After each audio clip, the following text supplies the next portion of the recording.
HarperCollins presents What a Way to Go by Bella Mackie. Read by Kimberley Capero, Gabrielle Glaister and Colin Mace.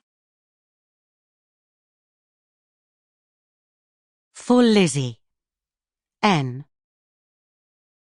It is the wretchedness of being rich that you have to live with rich people. Logan Pearsall Smith. Anthony.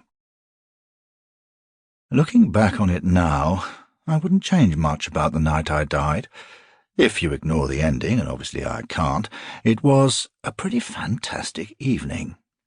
Given advanced warning that you were about to breathe your last, you might run around screaming, pleading with whatever god you think is most likely to hear you, "I want to live," thereby wasting your final precious moments. I'm glad I wasn't. It meant I spent the evening drinking champagne like water and being so fulsomely praised to high heaven you'd have thought I was the dictator of a small but prosperous country. If I had one tiny quibble, it would be that 8 precious minutes of my last night on earth were given over to Mary Chambers and her insistence. I hear all about her new charitable endeavour. Of course, she wasn't supposed to be allowed to get anywhere near me. At most, I thought I'd briefly say hello, and then allow myself to be pulled away by somebody more important, and nearly everyone was more important than Mary Chambers. The insufferable woman called the office several times a week without success.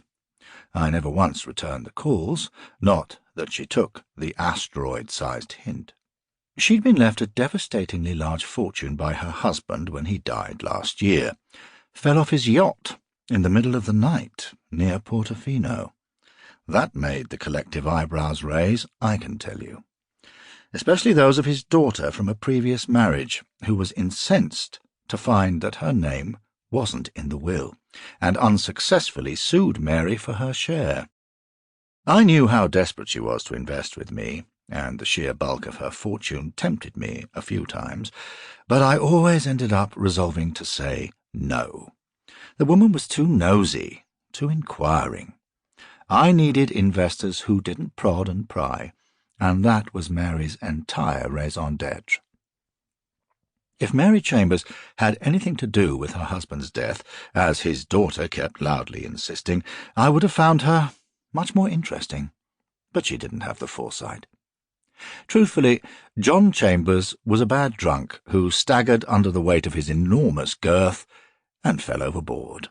Boring, but hardly sinister. No, she didn't have the capacity for it. The woman only excelled in one thing, wittering.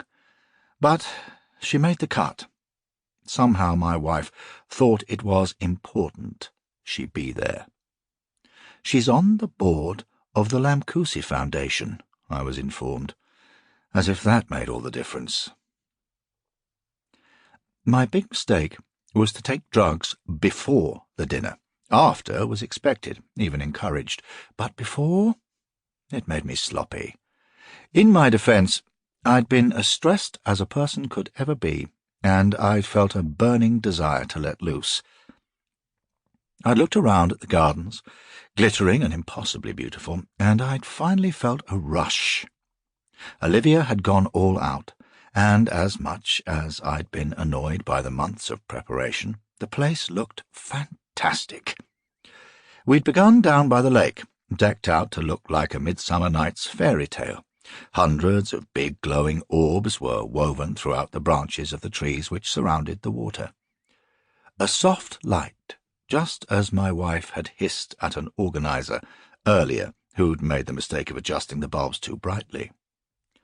Similarly, the jetty, re-waxed just that morning, was festooned with smaller orbs.